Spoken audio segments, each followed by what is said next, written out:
महाराष्ट्र में धीरेन्द्र शास्त्री का जलवा, पब्लिक देख विरोधियों का छूटा पसीना। जलती धूप में लगा जनता का अंबार, सनातनी प्रेमियों ने जीता सबका दिल। भिमड़ी में जल्द बागेश्वर बालाजी महाराज। चुनौती देने वालों की बाबा ने लगाई जमकर क्लास, मंच से कर दिया बड़ा ऐलान। तो इंतजार करते रहे कि जो चुनौती दे रहे हैं वो सामने तो आवे, उनको गीला करके ना भेजें तो कहना हम ऋषि परंपरा के सेवक हैं।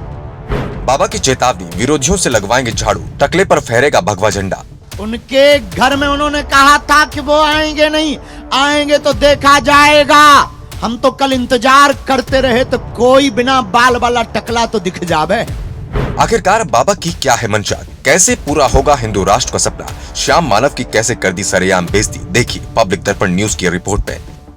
महाराष्ट्र में तो धीरेन्द्र शास्त्री ने खेला कर दिया। भीड़ का ऐसा रेला कि एक नहीं, दो नहीं, तीन नहीं, जाने कितनी ही तस्वीरें हैं जहां दूर दूर तक सनातन प्रेमी ही दिखाई दे रहे हैं। तस्वीरें खत्म हो जाएंगी लेकिन भीड़ खत्म नहीं होगी, और इन तस्वीरों ने तो सभी सनातन प्रेमियों का दिल ही जीत लिया। देखिए किस तरह सनातन प्रेमी दिव्य दरबार के इंतजार में बैठे हैं। ऊपर चमचमाती धूप है और नीचे धूप से तपती जमीन, लेकिन इन सनातन प्रेमियों पर कोई फर्क नहीं पड़ रहा है। अब इसे सनातन प्रेम कहें या भगवे की दीवानगी कहें या बागेश्वर धाम के चरणों में भक्ति, या फिर इसे कहें सनातन विरोधियों के लिए चेतावनी, हर तरफ भीड़ ही भीड़, जनता ही जनता।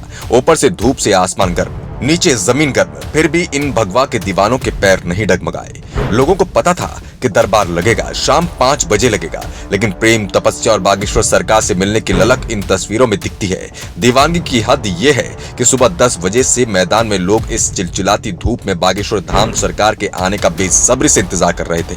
और ये तस्वीरें तो दूसरे दिन की हैं। पहले दिन भी भीड़ कोई कम नहीं थी। इस तरह से सैकड़ों नहीं, हजारों नहीं, लाखों की संख्या में लोग धीरेन्द्र कृष्ण शास्त्री के दरबार में पहुंचे।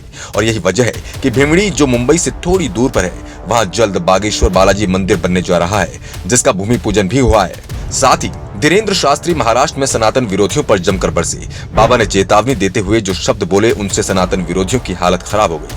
लेकिन बाबा के शब्द सुनकर भगवे के दीवानों का सीना जरूर चौड़ा हो गया है। बाबा का कहना है कि विरोध करने वाले कान खोलकर सुन ले, अब से 1-2 महीने के बाद हम महाराष्ट्र आएंगे, जो रोक सकता है रोक कर दिखाए।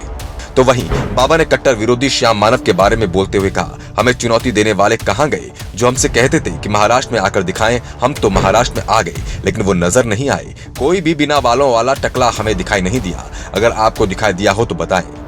हम जब महाराष्ट्र आ रहे थे, हो तो आए, बेफिजूली के विवादों में क्या फंसना।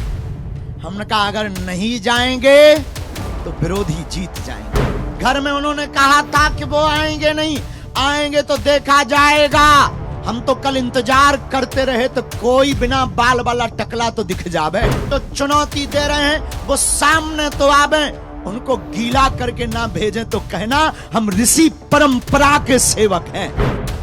तो वहीं अब कांग्रेस के महाराष्ट्र अध्यक्ष नाना पटोले के भी कहीं अते पते नहीं है। बाबा का दरबार लगने से पहले पटोले ने बहुत विरोध किया था। पटोले को लगा शायद किसी पार्टी का प्रदेश अध्यक्ष हूं तो सनातन के कार्यों को रुकवा सकता हूं, लेकिन वो भूल गया कि अब सनातन का विरोध करना इतना आसान नहीं है।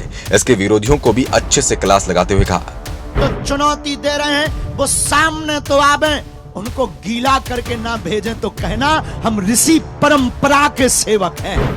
बाबा की बातों को सुनकर सनातन विरोधी थर-थर कांप रहे हैं। बाबा के तेवरों को देखकर अब एक बात तो समझ में आ जाती है, कुछ भी हो, बाबा हिंदुस्तान को हिंदू राष्ट्र बनाने का बिगुल फूंक चुके हैं। बस इंतजार है सभी सनातनी एक होने का। अब आपको क्या लगता है, क्या वाकई में बाबा अपनी इस मुहिम में कामयाब होंगे? क्या वाकई में एक दिन हिंदुस्तान हिंदू राष्ट्र बनेगा? क्या यहाँ पर हर घर के ऊपर भगवा झंडा फहराया जाएगा? अपनी राय कमेंट बॉक्स में जरूर दें। आपकी राय हमारे लिए बेहद जरूरी है, और ऐसी ही सनातन और राजनीति से जुड़ी खबरें देखने के लिए देखते रहिए पब्लिक दर्पण न्यूज। ब्यूरो रिपोर्ट, पब्लिक दर्पण न्यूज।